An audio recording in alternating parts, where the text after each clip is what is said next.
Howdy folks, and welcome back. This is a remake of my first video, but I wanted to use a drone to give a better visual in my first UFO sighting, which is what got me interested in this topic in the first place.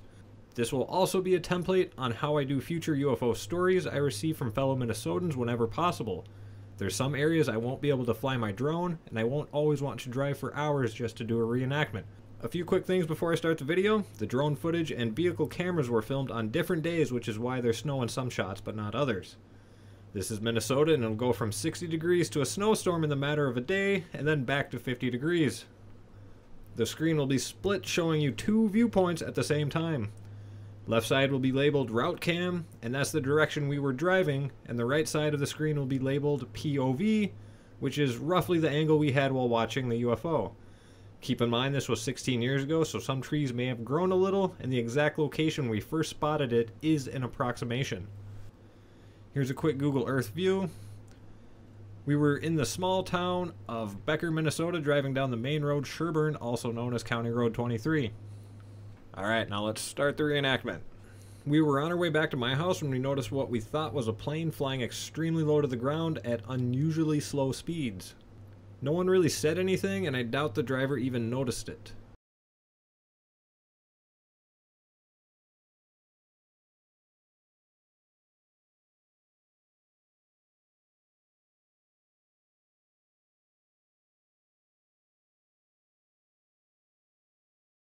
We got to about here when the other passenger said that plane is flying really low, and that's exactly what I was thinking.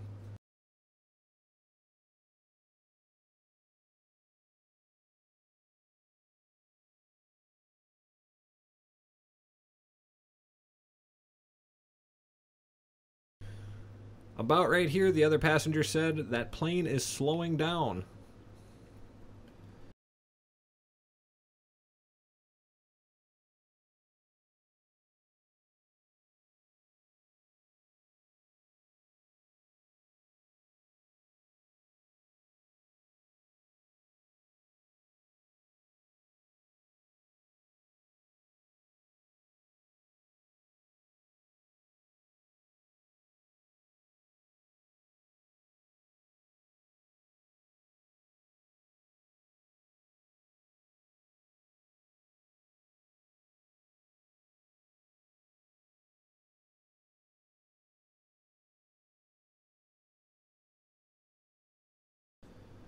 And as we passed this road, it came to a complete stop, and that's when we started yelling at the driver to turn around and go back towards it.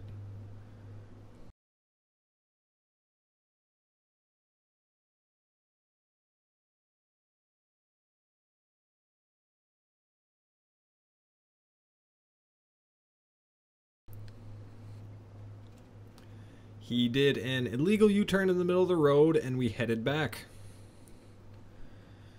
Now at this point, I can't speak for the other passenger, but I wasn't thinking UFO or alien. I assumed it was just a helicopter, but it was still shocking to see one flying like that and stopping there, so I wanted to see what it was doing.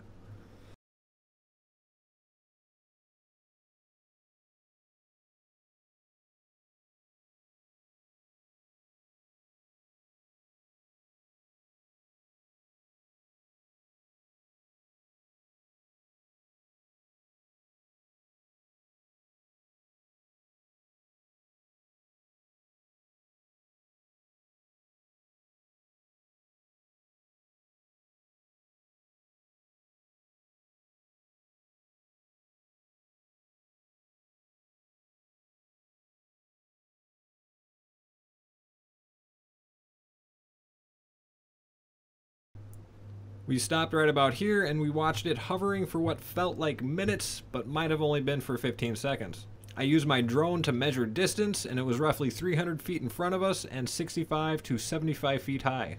We basically sat in silence watching. It was just a solid bright white light. I couldn't see any shape, and it didn't produce enough noise or vibrations to be noticeable inside the car. If I had to guess the size, I would compare it to a Volkswagen Bug. The driver turned off the headlights to the car, and that's when this thing reacted to us. Now, it might have known we were there the entire time, but that's when it acknowledged us. It turned and looked right at us. Yes, it was just a ball of light, but you could tell it turned 90 degrees.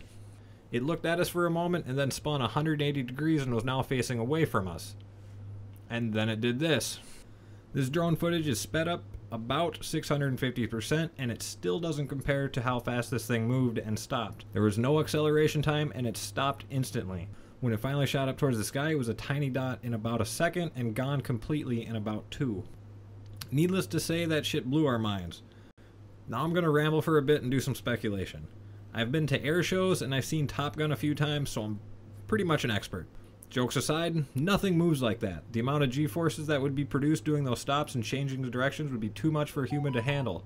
Plus, the speed within that small area is too fast for a human to control. What about an AI, you might ask? While I suppose it's possible, but this thing definitely reacted to us, and as far as I could tell, it was showing off. I would imagine an AI would just continue on with whatever its objective was. It could have slowly started moving again in whatever direction it wanted without engaging the warp drive, and it would have been a lot less mind-blowing. My biggest question, though, is what was it doing there? It stopped right next to a trailer park? Why would any military or government be interested in that spot? It's not a place they would be testing aircraft, and it has no military importance. Why would an alien stop there, you might ask? Well, I have a couple ideas for that one. They could have been abducting someone, or they could have been dropping an abductee off. They could have been picking up or dropping off one of their own. It's also near a nuclear power plant, and for whatever reason, there's a higher concentration of sightings around them. Maybe those power plants boost their communication equipment, and they're just sending a message back home.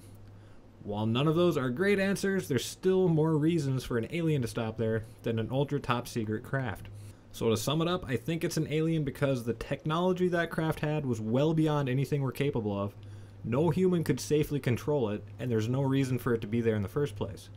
Does the military have technology we're not aware of? Of course they do. Do they have anything this advanced? Doubtful. UFO sightings go back how long?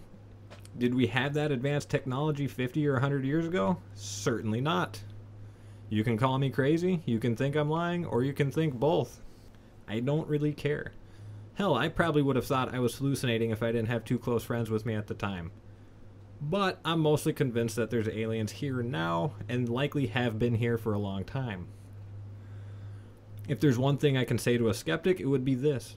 Keep an open mind, and if you see something slightly different, go watch it.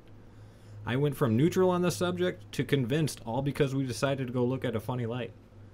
And if there's one thing I can say to a fellow believer, it would be that I believe you.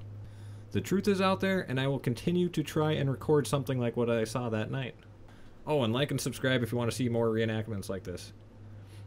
And as always, thanks for stopping by, and stay safe.